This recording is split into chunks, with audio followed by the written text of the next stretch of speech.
নমস্কাৰ ছাৰ, হিমন্ত বিশ্ব শৰ্মা আৰু লগতে আমাৰ বিধায়ক বিশ্বজিৎ দৈমাৰী। আপোনাক কাটৰে অনুৰোধ কৰি কৈছোঁ যে আমাক অলপ ব্যৱস্থা কৰি দিয়ক কেইটামান দিন জীয়াই থাকিবৰ কাৰণে। গতিকে আপুনি অলপ গৰাখহনীয়াৰ কাৰণে অলপ গুৰুত্ব দিয়ক। আপুনি দুইজনে মিলি পীযুষ হাজৰিকাক অলপ নিৰ্দেশ দিয়ক। গতিকে আমাৰ মাটিটো গ'লেই ঘৰ মাত্ৰ ঘৰখিনি বাকী আছে, ঘৰটোতো প্ৰায় যাবই। গতিকে ঘৰ যোৱাৰ আগমুহূৰ্তত যাতে আপুনি অলপ কিবা এটা ব্যৱস্থা কৰি দিয়ে তাৰ কাৰণে আপোনাক অনুৰোধ কৰিছোঁ। আৰু লগতে আমাৰ চৰকাৰী ৰেলৱে ডিপাৰ্টমেণ্টৰ দলংখন আছে, গতিকে দলঙৰ ওচৰতে আৰু গৰা মাৰি আছে। গতিকে দলঙৰ লগতে যাতে আমাৰো ঘৰ দুৱাৰ যাতে ঠিকে থাকে, সেইটো কাৰণে আপোনাক অলপ কাটৰ অনুৰোধ কৰিছোঁ যে আমাক কিবা এটা ব্যৱস্থা কৰি দিয়ক।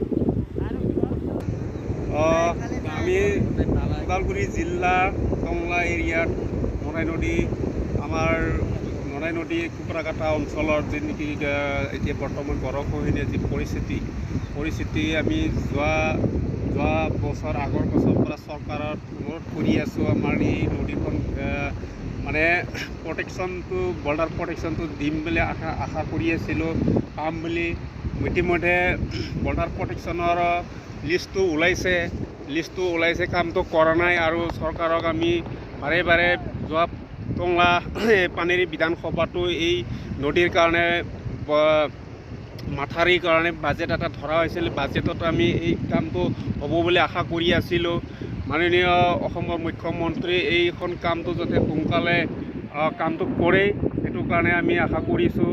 আৰু ইয়াতে আমাৰ টংলা হাইলিংগড় সমষ্টিৰ মাননীয় দিলীপ বড়োদেৱ, তেখেতে এম চি এল এ ওচৰতে আমাৰ তেখেতে কমচে কম ইমাৰ্জেঞ্চি এটা কাম কৰিব পাৰে যে ইয়াতে বৰ্ডাৰ প্ৰটেকশ্যন আমি যোৱা বছৰ তাক আপত্তি কৰিছিলোঁ, যেনে তেনে বৰ্ডাৰ প্ৰটেকশ্যনটো দিয়ক। আপোনাক আমি আপত্তি কৰিছোঁ, কিমান আশা কৰি আছিলোঁ তেখেতক আমি পাম বুলি। তাৰপিছত আমাৰ এইখনত 7খন গাঁৱৰ শ্মশানশালী আছিল, শ্মশানশালীটো এতিয়া গৰাখহনীৰ ফালে সম্পূৰ্ণ খতম হৈ গৈছে। এতিয়া আমি ৰাইজে আমি এতিয়া মানুহ পৰিবৰ কাৰণে এতিয়া মানে থবৰ কাৰণে জাগা নোহোৱা হৈ গৈছে, তাৰ কাৰণে বাৰে বাৰে আপত্তি কৰিছিলোঁ। এতিয়া মাননীয় প্ৰমোদ বড়ো এতিয়া আপুনি ইয়াতেই যিকোনো যিমান অসমৰ যেনিবা BTC অঞ্চলত যিমান গৰাখহনীয়া সমস্যা আছে, গোটেইখিনি সমস্যা ইমাৰ্জেঞ্চিভাৱে কাম কৰিবৰ কাৰণে আপোনাৰ দায়িত্ব আছিল।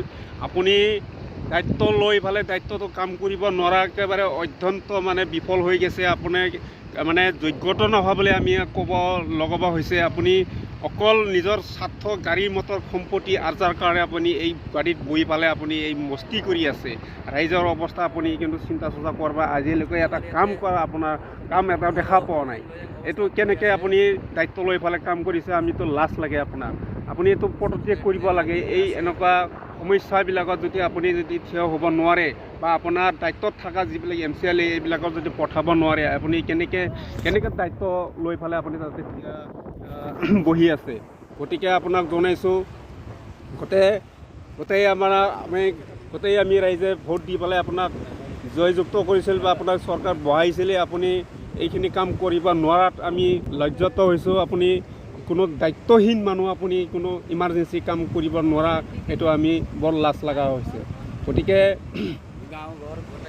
আৰু আমাৰ অসমৰ দুটা ছাত্ৰ নেতা আছেই, এটা হ'ল আপচু ছাত্ৰ সন্থাৰ দীপেন বড়ো আৰু হ'ল সমুজুল ভট্টাচাৰ্য। এই দুটা ছাত্ৰ নেতা দফা কৰি মালামাল হৈ গৈছে। গতিকে এই দফাবিলাক কোৱা বাদ দিয়ক। আপোনালোকে ৰাইজৰ সমস্যাৰ প্ৰতি চৰকাৰক আপুনি যিকোনো অসমত যিমানখিনি নিউজ লাইভত আহি যায়, বিভিন্ন সমস্যা, বানপানী, ৰাস্তা ঘাটত আৰু বিভিন্ন দলং কিমান আমি TV খুলিলে গম পাম, বাতৰি শুনিলে গম পাওঁ। আপুনি সেইবিলাক কামটো কৰাৰ কাৰণে আপোনালোকৰ মাথা মাৰক। আপুনি এইবিলাক দফা কৰি লাভ নাই।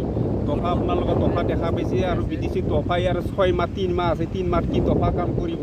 এইবিলাক একো ভাওনা বাদ দিয়ক। ৰাইজক একেবাৰে আপোনালোকে যি ঠগ দিছে আৰু আপোনালোকৰ মানে বিশ্বাস নোহোৱা হৈ গৈছে।